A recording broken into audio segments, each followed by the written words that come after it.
Olá, pessoal, tudo bom? Eu sou o professor Flávio Souza Silva, atualmente estou lecionando na FATEC de Osasco e de Cotia, e também na Unip, daqui da cidade de São Paulo. Esse vídeo foi desenvolvido para a nossa aula invertida, referente ao tópico 4.8, Troubleshooting API Calls, do curso DevNet Associate.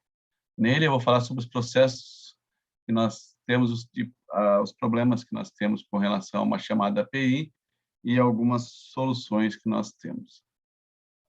Deixa eu compartilhar com vocês aqui o material.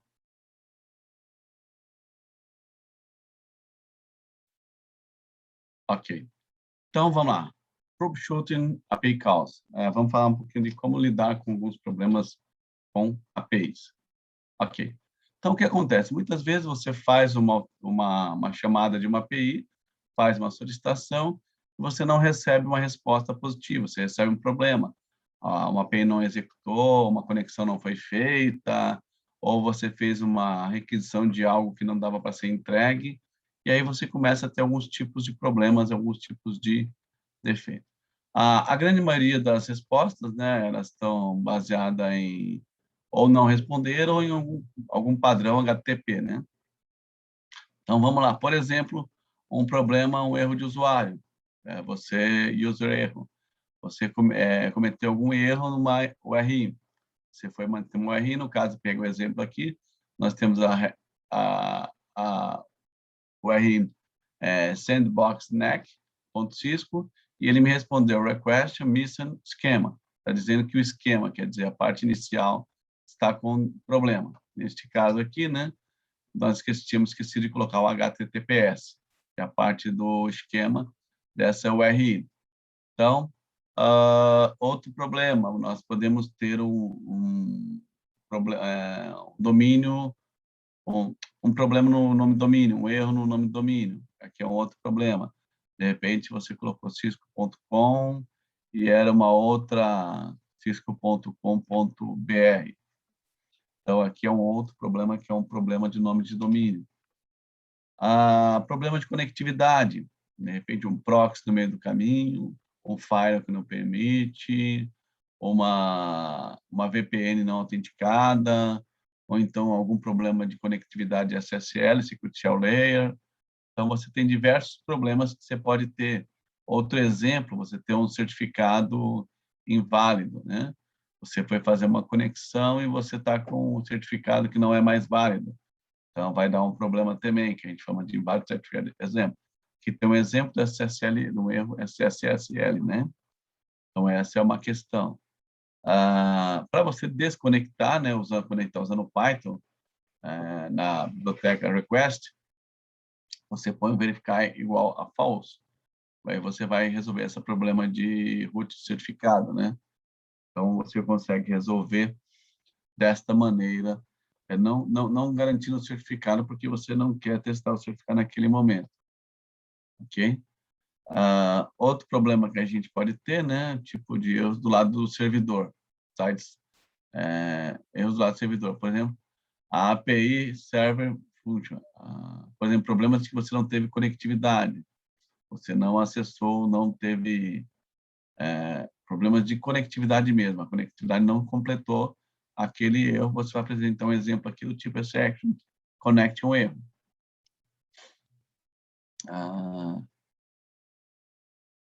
Tem alguns problemas de comunicação, né, entre a API do servidor e do cliente, né? Se você tiver acesso na API no lado do servidor, para você, uma das formas é sempre que você manda uma mensagem, né, e você recebe uma não resposta, ou se você tiver acesso, é bom você olhar a API no servidor, verificar quais são os logs, como é que está a situação de logs dentro da API, né?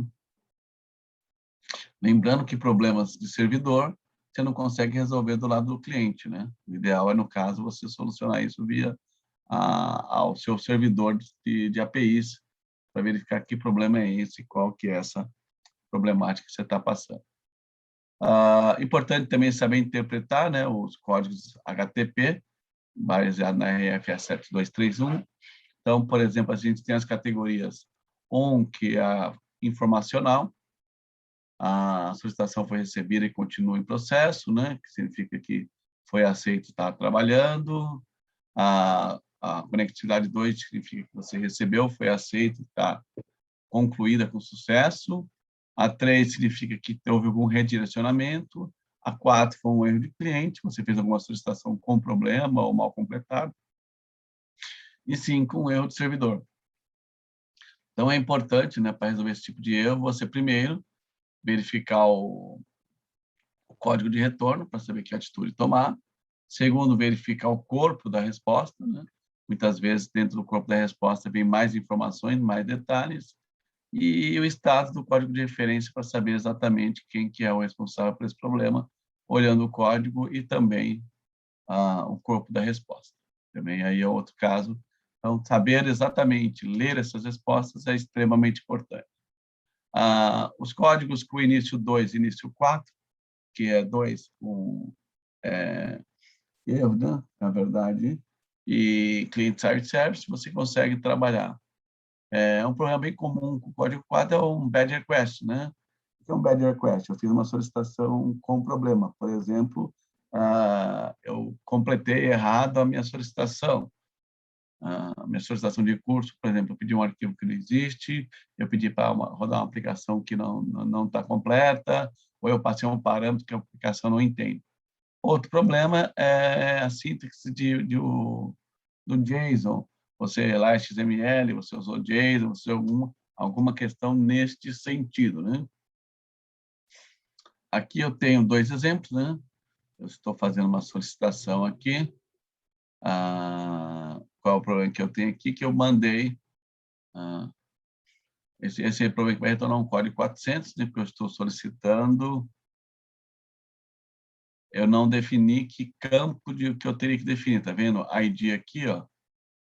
Eu não consegui definir o campo aqui. Eu fiz a minha solicitação da API e não mandei o campo do ID.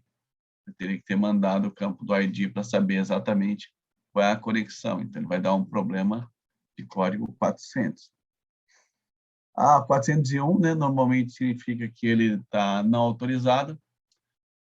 Você foi uma autenticação, você não se autenticou, você não foi feita a autenticação de maneira correta, você esqueceu as suas credenciais, por exemplo, password, chave, token, e na requisição você esqueceu de mandar as suas solicitações. Por exemplo, aqui eu fiz uma autorização com person rate.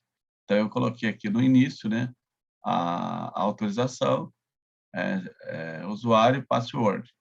E depois eu completei, tinha esquecido de solicitar, e foi feita a correção aqui utilizando a autenticação. Forbidden, aqui no caso é quando você foi reconhecido, mas não era você que era permitido fazer isso. Por exemplo, eu me identifiquei aqui como person 1, né? E ele falou, beleza, você é o person 1, confere sua senha, mas você não tem acesso a esse recurso que você está pedindo. O que ele faz? Te nega com 403 forbidden, proibido. Nesse caso aqui, o que eu fiz foi trocar de usuário de person 1 para person 2, e aí ele vai aceitar, porque person 2 tem direito a esse recurso.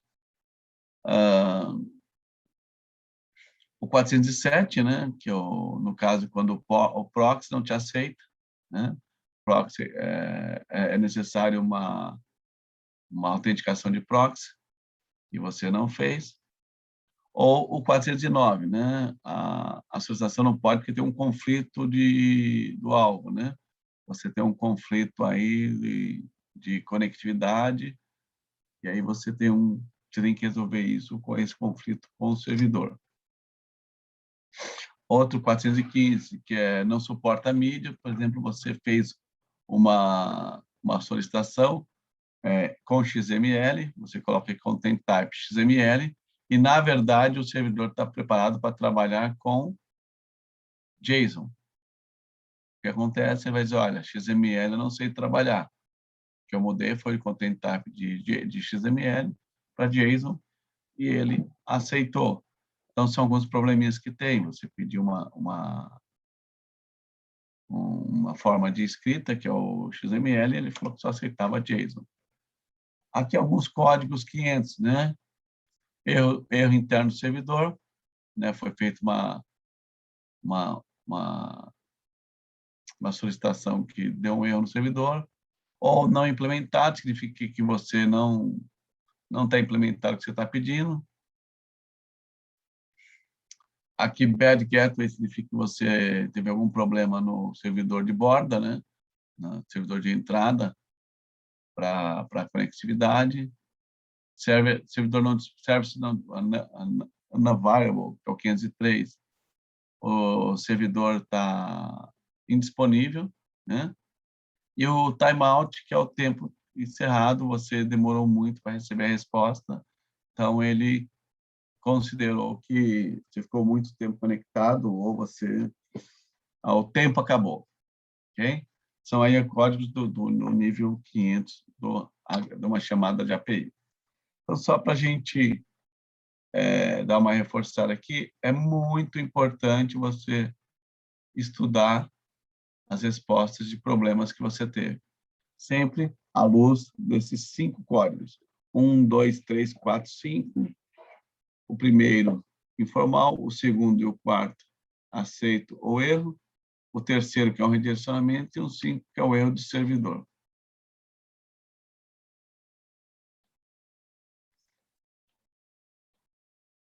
Ok? Então, todos esses erros, você vai olhar o próprio manual da API, pode ter erros específicos, né? Ele usa esse padrão HTTP, quando é um problema HTTP, mas ele tem usos específicos também que ele acaba utilizando. Ok, pessoal? Vou ficando por aqui, agradeço aí, bons estudos, vamos para a aula ao vivo, bons estudos a todos.